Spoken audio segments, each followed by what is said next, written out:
pen and paper ready. Get on your computer because I'm sure that people will be buying tickets here shortly for that trip to Arizona, a trip that I know that Scott, you and I are planning on taking, right? Oh, I intend to be there. I intend to be in Vegas, but once every month, as soon as all the testing is over. yeah. Testing is over, I'm on the plane. Yeah, you got that right. The other part of the warm and fuzz is going to be this. Tim Madigan. Well, Tim Madigan isn't a hockey player, but he covered University of North Dakota men's hockey for the Dakota Student when I played. That's the thread to hockey. So he got to see me play, so he might share some stories. Who knows? But he went to work in Dallas, Texas for, and I'm going to read this correctly, he worked for the Washington Post, the Chicago Tribune, and the Fort Worth Star-Telegram. He was sent off on a mission to do a story on a good friend, a gentleman named Fred Rogers, Mr.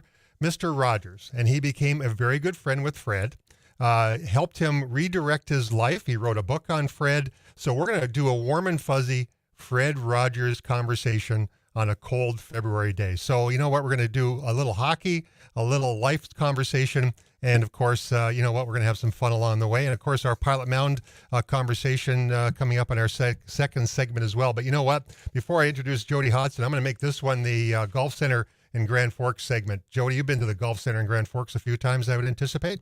Yeah, I sure have. They work hard to try and fix my game, but to no avail so far. Well, you know what?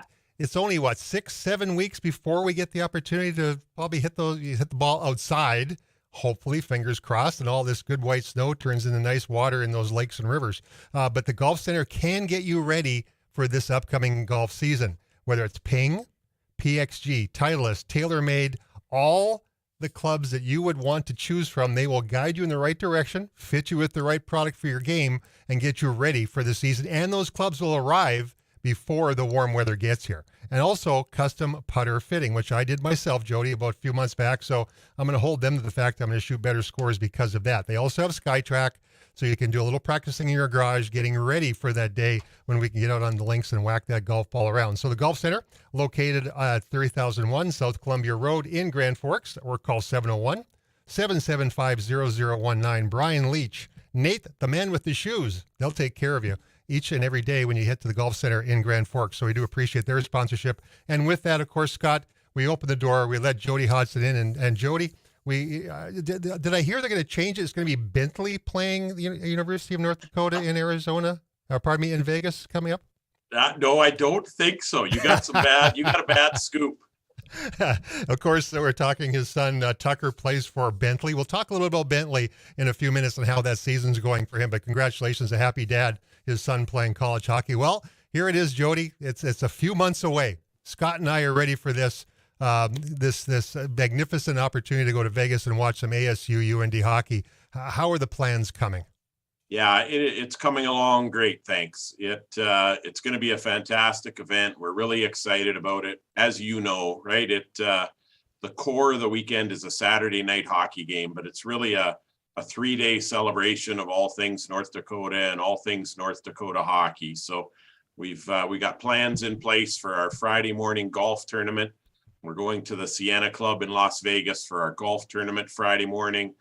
And then we've got our Friday evening hockey alumni party all planned that you'll be part of there, Travis, with our hockey alumni reception. And from that, we're going to crank things up on Fremont Street. We're going to Friday on Fremont, our event that'll start Friday night at 8:00, where we'll take over the Fremont Street experience, including the Viva Vision there, the world's largest digital display. It'll turn UND green, and we'll have a great time there on Friday night downtown Las Vegas. And then Saturday, we'll crank things up on the Toshiba Plaza out in front of T-Mobile Arena. We've rented that 2-acre space for our pregame party outside in the afternoon under what we hope will be great October skies in Las Vegas with great temperature. And then we'll drop the puck at 7 when North Dakota faces off with Arizona State. So it's shaping up to be a great weekend. Well, Scott, you must have a few questions. Fire away.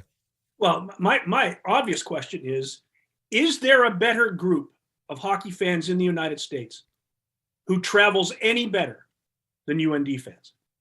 No, Nothing close. Like in my experiences, at least in college hockey, right? There are some very passionate fan bases.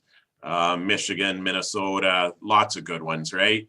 But in terms of the scope and the size of our fan base, it's special. Like, it's just different. It's special. I've worked for some minor league hockey teams, and we said, hey, we'd have given our left arm and our left leg to have fans who cared as much as our fan base does. And I think it really speaks to kind of to the magic of the program, because you can't create it with marketing and advertising, right? It's generations of affiliation and relationship with a fan base. And it's really a special, unique thing that we're all lucky to be part of. Well, how many did you have in Nashville? Yeah, we were sold out. We were at 17,000 there. That event got bumped a year, so it got moved back on us once. We ended up with our scanner count in the building at about 15,000. So we ended up with about 2,000 unused tickets based on the pandemic from people that didn't end up at the event. But it was a sellout. It was a great event, and just remarkable to see Lower Broadway in a sea of UND green. And we did a party there on the Friday night at the Wild Horse Saloon where we rented it out. We had over 2,000 people in there, and they were lined up outside that couldn't get in, that didn't have a ticket. It was Nashville. Nashville might be custom made for North Dakota hockey fans. Well, I'm a great fan of Nashville. It's a great town and becoming a good hockey town. It is. But it's not in the same league as Vegas. No. You're not going to have enough tickets in Vegas. Yeah, you have to take over a whole hotel and put everybody in the book. Yeah, we've tried, right? We're partnered up with MGM Resorts and 5 of their properties, and then a couple of properties downtown off Fremont that we're also partnered up with. So we're really excited. As you know, people from this part of the country do love going to Vegas, and the flights that are available from around the country and the hotel options and everything that comes with it. There's a reason it's the #1 entertainment destination in the world, right? And we hope that our event benefits from that as well, because when we were in Vegas in 2018, we played at the smaller building, right? We're at the Orleans, where the American Hockey League team is there now. We had people from 47 states and 6 Canadian provinces, so in a crowd of about 7,800 people. So we're trying to tick the box on all 50 states for our upcoming event. The voice you're hearing is Jody Hodson with the Ralph Engelstad Arena, talking Las Vegas and the Arizona State versus University of North Dakota men's. This is Game On Hockey, by the way, on the mighty 790 and 104.7 FM KFGO. Jody, one thing I can tell, and I love hearing you say out and about, because I speak Canadian very well, being one. Obviously, Scott does very well. Your hometown is where? Yeah, Scott may not know that I grew up reading his articles in the Free Press. I was a devout reader of the Free Press. I grew up in Bozeman, Manitoba, Scott. I was about 10 miles north of Swan River. I'm a Bozeman kid. So Swan River is very interesting. I've always believed that parking lot by the rink in Swan River is the coldest place on earth. There isn't a tree for about 100 miles, and the wind just blows right in from the Northwest Territories, and it doesn't stop. And the distance from your car to the rink may mean whether you freeze or not. I usually tell people that it's not the end of the world, but you can see it from there. You're getting close. My other line is, if I stand on a tuna can and look hard enough, you can see the back of your own head. It's so flat. That's a line that's going to be used quite often, Jody. Oh, I'm stealing that one. Yeah, darn right you are. Hey, but Jody, tell me this. Swan River, probably the main rink you hung out at. You grew up playing the game of hockey, obviously. Your son's continuing that now at Bentley. When you walk in the Ralph Engelstad Arena every day to go to work, what's that feel like? Yeah, I hope it never gets old, to be honest with you. Like, as a staff, we always say, hey, the day you take it for granted is the day you should probably clock out. Like, we're so lucky. When you think of the gift and the way Mr. Engelstad did it and what the hockey program here meant to him, and the start that he thought the university and the hockey program gave him in his life. When you think of how impactful that was and what he's done for our community, when you think of the impact on kids and the opportunities it's provided for kids in our community that live here, but then as well, what it's done for our hockey program and its ability to sustain and grow our brand as a hockey program. UND hockey has always been really, really special. And I think it's only become more special, and we've increased the width or the geographical reach of our fan base, certainly with the venue. And it's just, we're really lucky, and I'm lucky to be here, and it's a special place.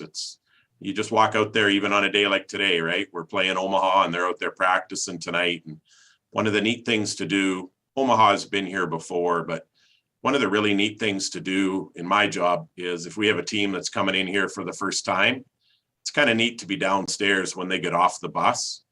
They get off the bus and just universally there's 25 phones out.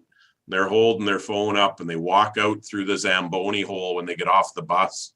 They just walk out and look around, and that kind of reminds you of how different it is and how special it is, even when you're coming here every day. How did you get there? How did you get from Bozeman to the Ralph? Yeah, no, you know what? Good question. I went to undergraduate school in Brandon, so I went and got a business degree, and then was trying to figure out what I wanted to do, and ended up going to, of all places, Alabama. I went and got a master's degree in sports management. So from there, I ended up working with San Francisco Spiders in the International Hockey League. I worked with them when they were in the IHL, and bounced out to Washington, D.C., worked for a player agency there, a company by the name of Advantage International, which is now Octagon. And from there, then went back to another team. I'm a sucker for punishment, so I went back to another minor league hockey team in Tacoma, Washington, and was there for a while. And like most people in minor league hockey, come payday, we were racing each other to the bank to see who could get their check in first. You were pretty sure somebody's was going to bounce. So I ended up making the move over to the venue side there and worked at the Tacoma Dome. And then job opportunity came available here at the Ralph. And I was certainly aware of it in the industry and aware of the building. And then being a Prairies kid and a Manitoba kid, I took the opportunity to move my family here a little closer to home, and I've been here ever since. You know, Scott, one thing this shows me, we had Leah Hextall on a couple of weeks ago. These are not one-hit wonder people that all of a sudden walked into opportunities because, hey, they just were in the right place at the right time. They've worked their way through every venue, every minor league program to get where they are. Leah Hextall, play-by-play now at ESPN, and of course, Jody Hodson running the Ralph. Yeah, I would dare say I'm a great example. You can train a monkey to do just about anything, right? If you put your time into it and apply your trade long enough, you'll figure it out. You're far from that, my friend, far from that. Well, give us details. Okay, tickets will go on sale in Las Vegas starting. Yeah, they're going to starting on Monday. We do all of our donor groups, right? So we start all of our Champions Club, run Monday through Thursday. And then we do a pre-sale with people like Arizona State and T-Mobile Arena and the Vegas Golden Knights groups and our database on Thursday and Friday. And then to the general public, Saturday, February 12th at 12 noon. Anybody can buy a ticket Saturday, 12 noon, February the 12th. And we'll sell them until they're gone, and hope to fill the place up. How long do you think it'll take? We're pretty optimistic. I think I suspect we'll sell upwards of 10,000 tickets during our donor pre-sale Monday to Thursday. So I think our donor base will probably snap up 10,000 tickets or more. And our challenge in that building is our sellable inventory is about 16,000 tickets. They're just under 18 there, but they retain a certain number of tickets for all their suites and clubs and everything, right, that aren't available to us. So our inventory available to sell is about 16,000 tickets, and we think the event will sell out. And then the other events around that, the obviously the music, the other venues, that'll be on the REA website.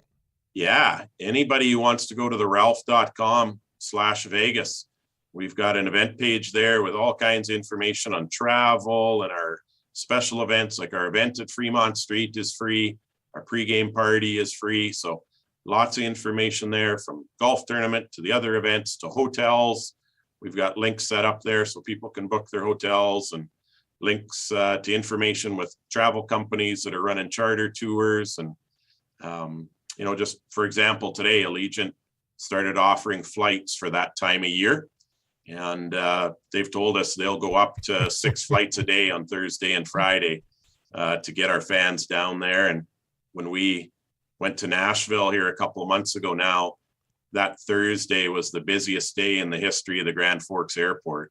Thursday we went to Nashville. So we'll probably beat it here for our Vegas trip.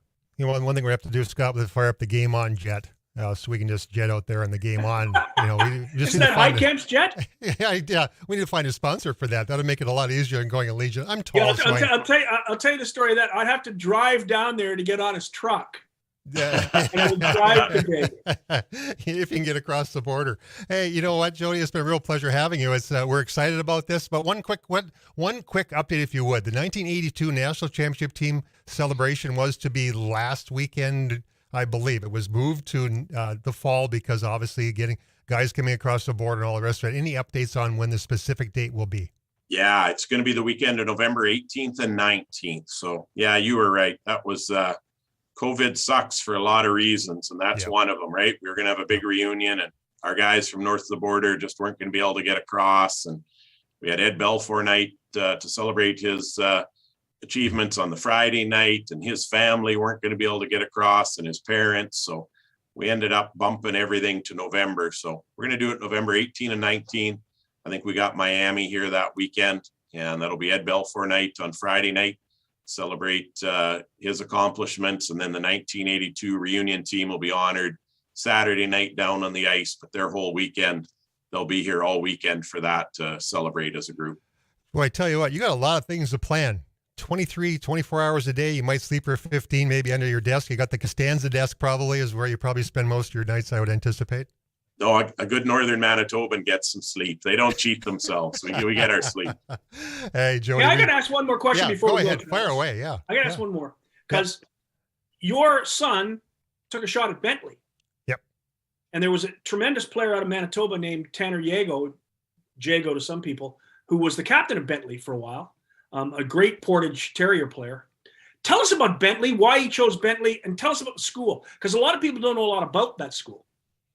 Yeah, you know what, Scott, to be honest, 3 Manitobans were the 3 kids he talked to before he went there. It was Tanner Jago, Brett Orr from Elkhorn, who was also a Portage Terrier, right? I think he was player of the year in the MJHL.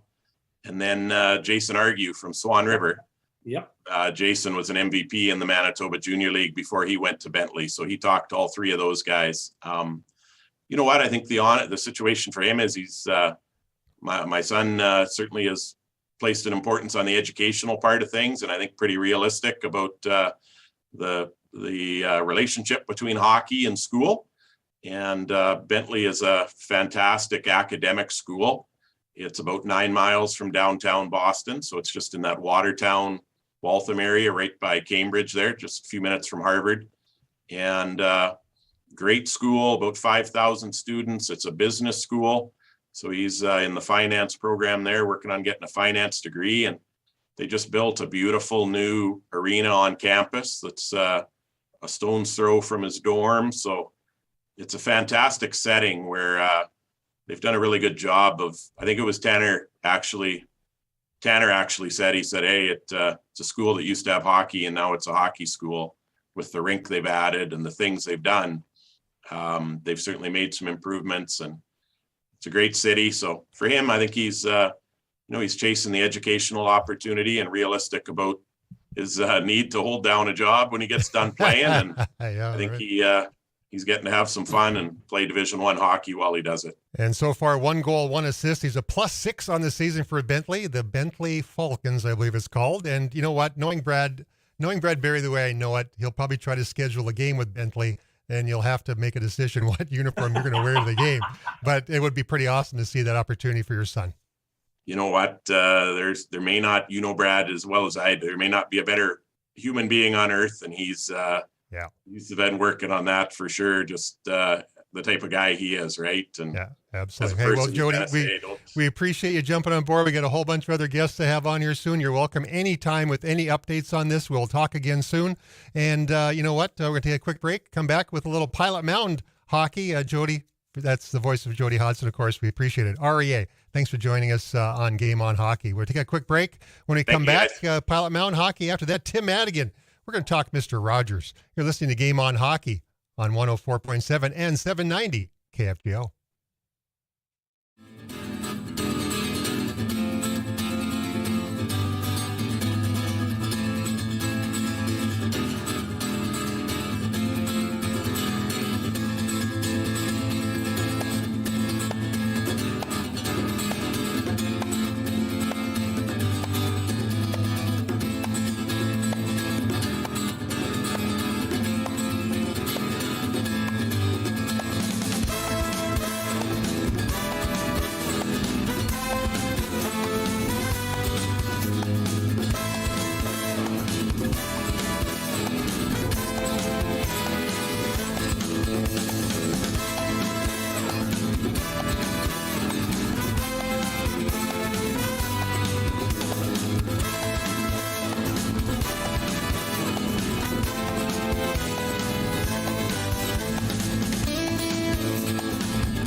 And 104.7 KFGO. We do appreciate you joining us each and every Thursday night. Make it a habit. This is our first year doing this, and I'm anticipating they're going to invite us back to do this again. The station manager was down in Sioux Falls, South Dakota. Scott, hopefully those conversations was getting us on Sioux Falls airwaves will be coming up shortly as well. So, this has been a lot of fun, and now it's February. We're getting to the meat and potatoes of hockey season, Scott. Not only the meat and potatoes, but it's time for coaches to go out and start recruiting. I mean, I'm sure that coaches like Rick are recruiting all the time, but now it's getting down to the nitty gritty because kids got to make decisions. Well, Yep. January went by much faster than I expected. Tim's joined us from Fort Worth where they've got a pile of snow, just a pile, I think like an inch or something. I look out my front window. I got 9 feet. Yeah. I just had somebody clean my roof. The roofing people came over and took all the snow off my roof, dumped it on my front yard, and it's 9 feet high. Yep. My And pot. it'll be June before that melts, and that's when we open the No, gate. you were talking about the golf Yeah. guys. Yeah, They don't have right. to ship clubs up here. They could walk them up here. We still wouldn't be playing. Boy, don't remind me of that. Don't remind me of that. But anyway, we have Rick McConnell, Pilot Mountain Hockey Academy, our sponsored segment for the week. And Mr. McConnell, Winnipeg's 4 below in Fargo. You're probably in the same boat, right? Oh yes, it's about minus 50 today. It's darn cold out there. We're talking Celsius now, so everybody out there just keep their shirts on. Well, yeah, they will definitely do that. But you're right. Absolutely, it's recruiting time now. The season now. You're in February. You got youngsters are moving up a notch, and now it's time to fill those doors and those dorms for next year. How does that process working for you? Yeah, we're heavily into recruiting. Rod does a lot of it, as we're quite busy with our coaching and stuff. But we're always, while we're playing and out on the roads, we're looking. And I also scout for the Neepawa Titans of the Manitoba Junior League, so I'm always looking for players. So just to help Kenny out. But yeah, for our program, it's just it's a work in progress. And for us, we probably another 3 weeks and we'll really get into it. But we're starting to set up camp times and get things organized here so that we can start having kids in. So, but all the coaches are in the process of starting to recruit. Yes. So you've got a pretty wide swath of kids to look at based on what you do with Junior A hockey and what you do with Pilot Mound. Because I suspect your Junior A kids, you're looking for the draft. So you're looking at 14 and 15-year-olds. And then for Pilot Mound, you're looking for kids who are ready to go into grade 11 and 12. So you're looking at 16 and 17-year-olds too. Yeah. So you've got a pretty wide swath of kids to. Yeah, with the natives, it's not the natives, it's the Titans. I'm looking more at the older guys for trades, and I do look at the younger guys. I'm just not as available as much to scout in Manitoba because we're on the road so much. So I do a lot of BC, Saskatchewan, Alberta, looking at guys for trades and whatnot. So, but yes, I still do look at the young guys for the draft as much as I can. And then for the academy, we all the coaches kind of look out for each other. Like if we find a 15-year-old or a 16-year-old, whatever, or a female that we see that might be a prospect, or talk to parents, we all kind of intermingle and work together. We're not, of course, we're all looking at our own teams, but we're small enough still that we work together and try and help each other out. So. You mentioned the name Rod Collins. Talk about the history of Rod Collins in the hockey academy world. Oh, let's say Shattuck, St. Mary's. Please expand on that. Yeah, he's been everywhere. Shattuck, Wenatchee, Notre Dame, and he's coached a lot of players. Obviously, he's a little older than I am, so he's been around the hockey world. He's been through the trenches, boy. We sit and listen to stories that he tells. It's very interesting. From the style back when he was coaching and doing his thing way back. But yeah, he's our go-to guy. He spends a lot of time recruiting in all sorts of ways. His webbing is huge. Like he's got tons of connections, obviously from the many years of coaching and being involved with guys and it also helps with him because all over the U.S. he's coached down there so much, so he has a lot of connections too. And that's been a big help for us to recruiting guys, is knowing guys and through the webbing and connecting that way. And Rod's really good at that. I have to ask you one question as a hockey guy, because I was thinking more and more about the work you do with the Titans. Do you like the 14-year-old draft? No, I think it's too young. Kids, the size for one thing, and you go out and watch the size difference in the game. I believe another year would be a lot easier. That's my take. It's funny, we have different guys have conversations on this, but that's my take. I believe when I'm watching, that extra year would be much more beneficial. Because what happens, of course, and you know this better than anybody, is a kid gets drafted at 14, and at 14 or 15, he's going to make a decision on whether he's going to go to the Western Hockey League.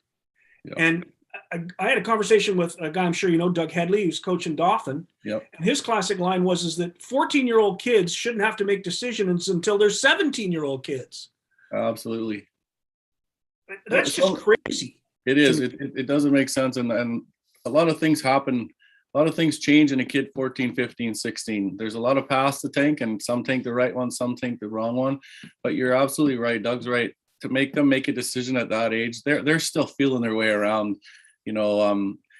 like I said, we've drafted guys, and you see things change so much. You really got to be on the ball and follow these kids and dig deep into what you're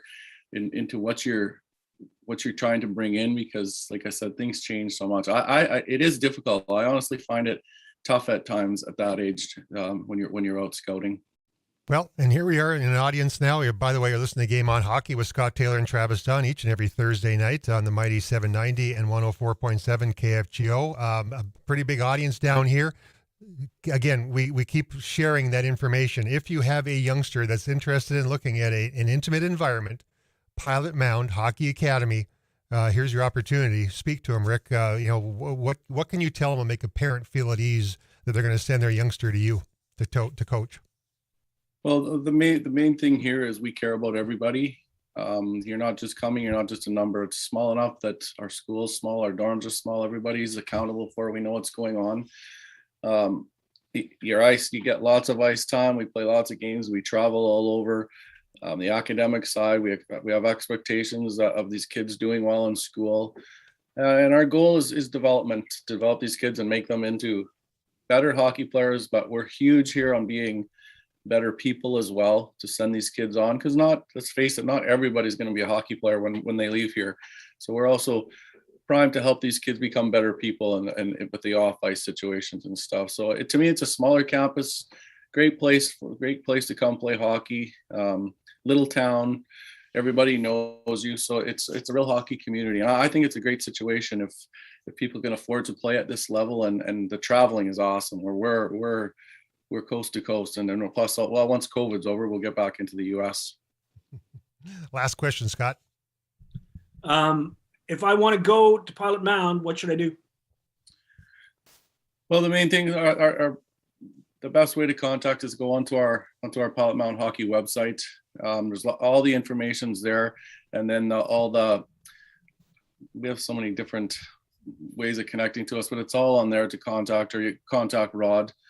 But our main thing is go to our website and check us out there at Pilot Mound Hockey Academy. Well, we appreciate being on with us, our sponsored content with Pilot Mound Hockey Academy updates. If you're a youngster looking to go somewhere, do the research, pick the right place. Pilot Mound would be a great choice. Thanks very much for joining us on this brisk winter day. We're going to take a quick break from Game On with Scott and myself. We'll come back.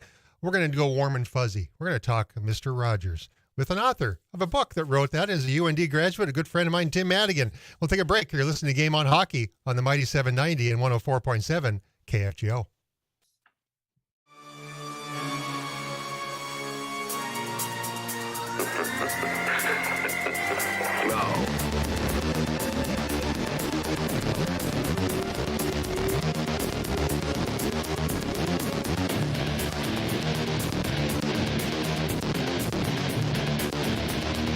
It belongs to a creature from outer space.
From outer space.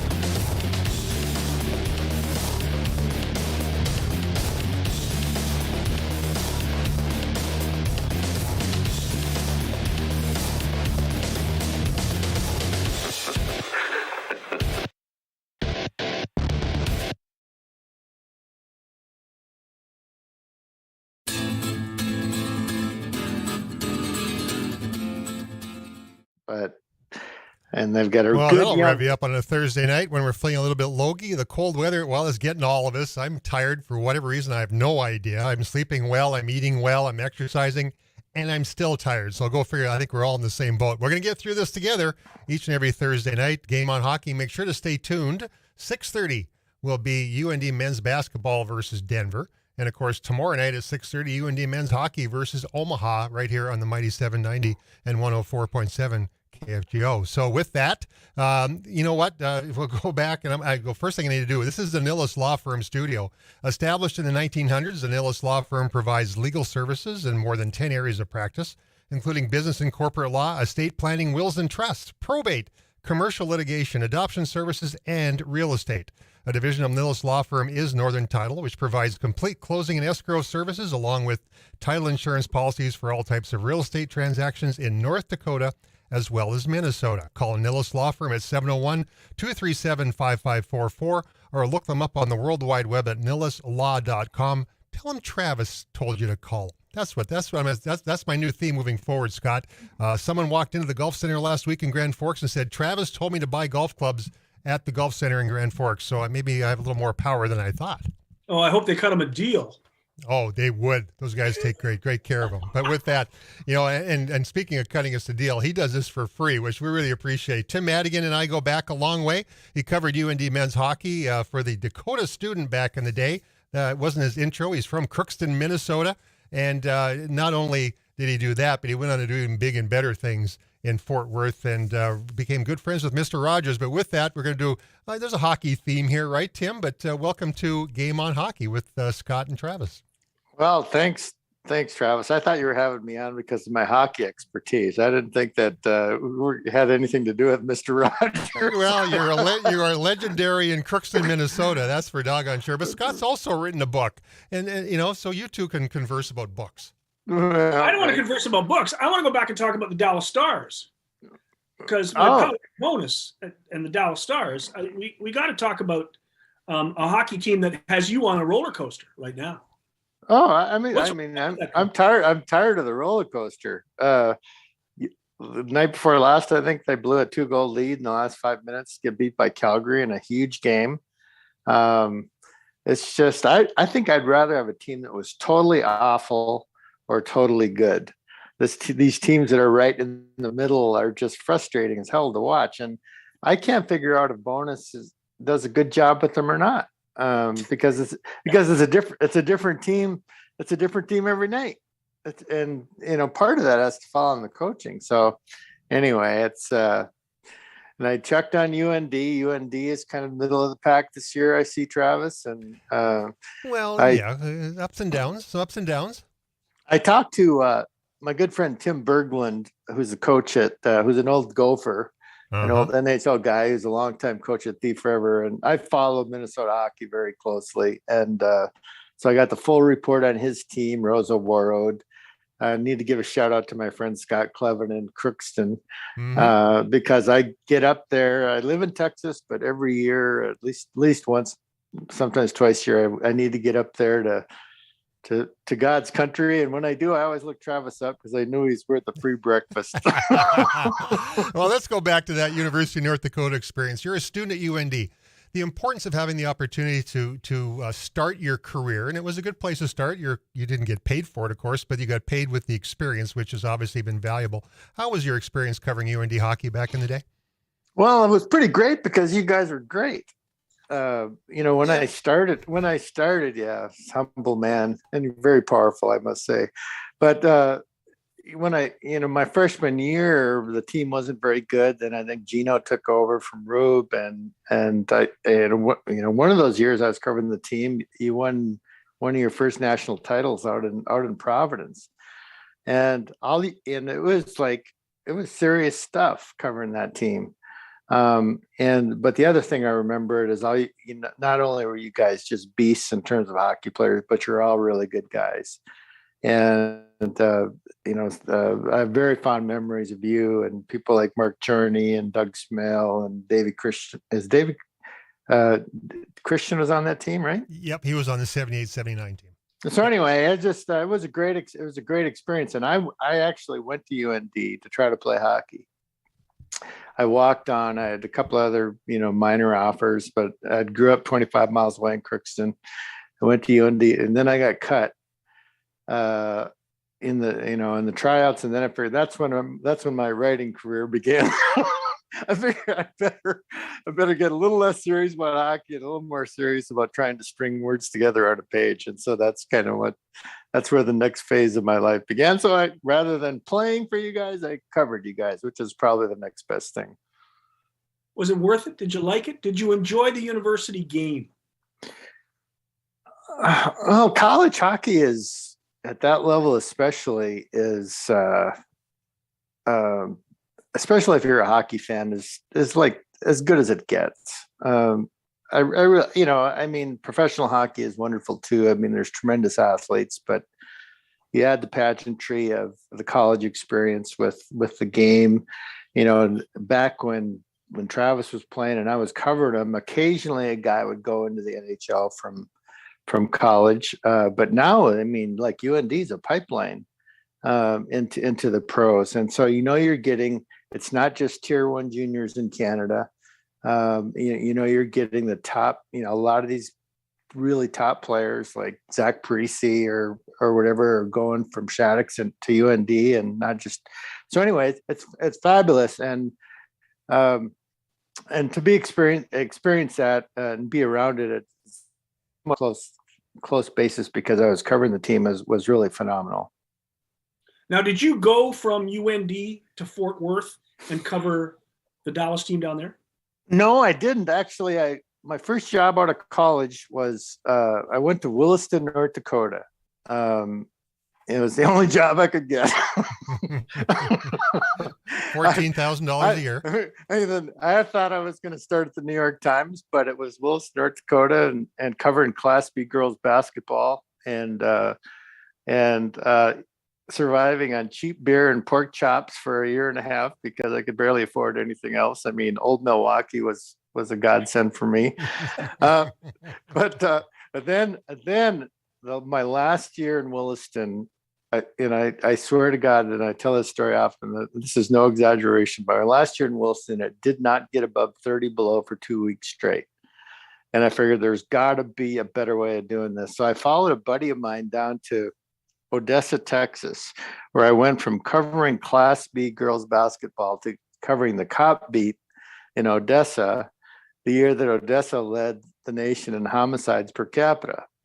And so it's like, talk about a culture shock. I mean, it was blood and guts and all. You grew up in the small town North Dakota. It's pretty calm.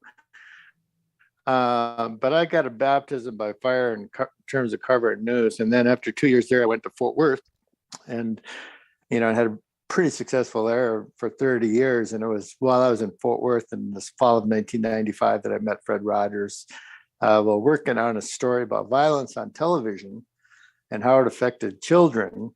And a colleague of mine at the paper said, you should interview Captain Kangaroo and Mr. Rogers for that story. And I said, well, that's a good idea. So I made the necessary call. One day I talked to Captain Kangaroo. You remember him? Yeah. Or maybe yeah. I don't Keeshan? remember. Oh, yeah. He was my hero. I was just beside myself. And I thought that Fred Rogers was just kind of this nerdy dude who talked too slow and it out. So I talked to Bob Keeshan, hang on with him. A few minutes later, phone rings again at my desk, and it's his voice at the other end of the line saying, "Oh, hello, Tim. This is Fred Rogers calling from Pittsburgh," as if I wouldn't have known. And it's, well, we go on to have this long conversation about my topic and about his program. And then toward the end of the conversation, he says to me, "Tim," and he's like, he says, "Tim, do you know what the most important thing in my life is right now?" And I said, "Well, Mr. Rogers, we just met. How could I possibly know that?"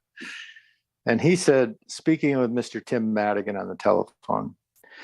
And there's something about the way he said it that I knew he's being absolutely genuine, because I firmly believe, and many others do too, Fred's been dead since 2003, is that he was one of our civilization's great human beings. And the foundation of so much of that greatness, I think, was his ability to be present to people, whether you're some schmuck from Fort Worth or one of his celebrity friends, is that when he was with you, he was never preoccupied.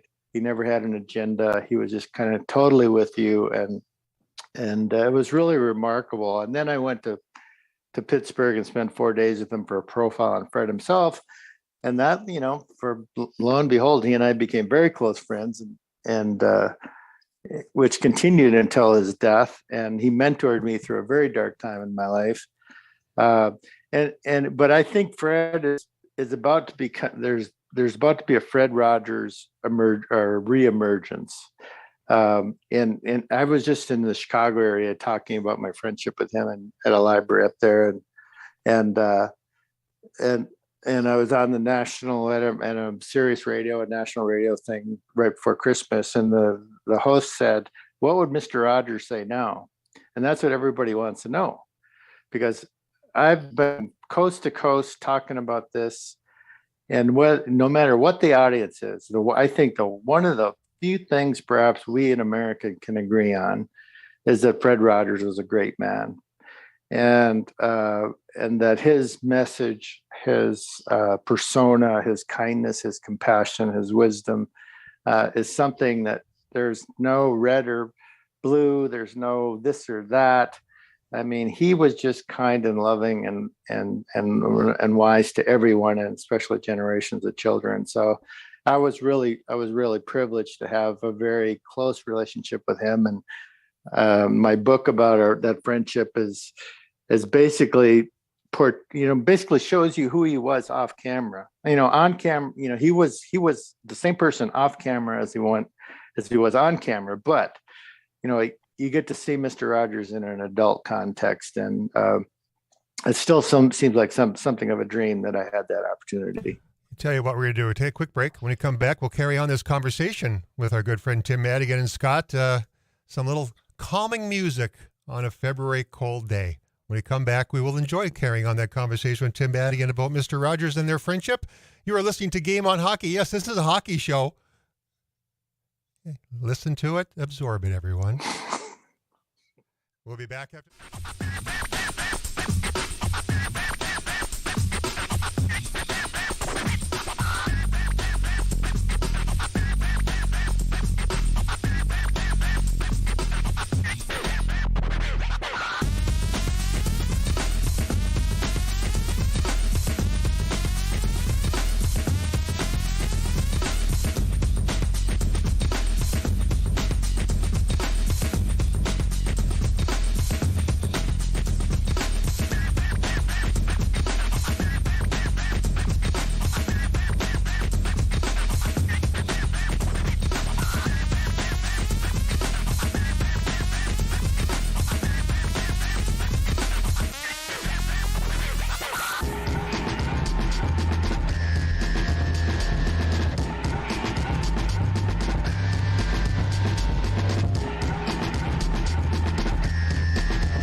You are listening to Game on Hockey from the Lillis Law Firm studios each and every Thursday night. Scott Taylor, Travis Dunn with our guests. We continue on the conversation with Tim Madigan, former Crookston native.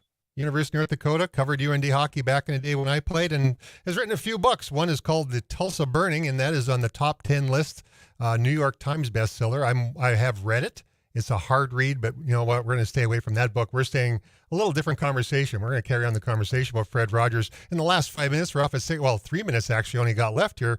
Not many more stories to tell. We're off in 3 minutes, but just talk real quickly, Tim, the impact he had on your life.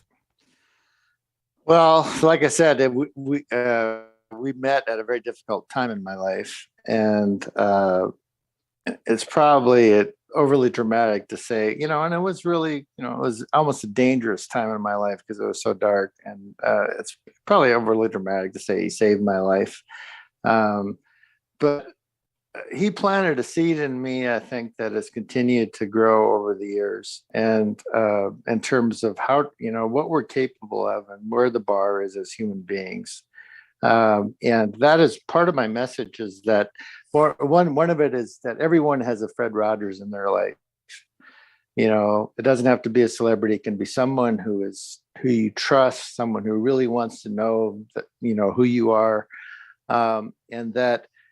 And the other thing that I think is important to remember is that anytime you're kind to another person, you're planting a seed. And Fred planted so many in his life that you don't know how that seed is going to, how it's going to grow or flourish or blossom.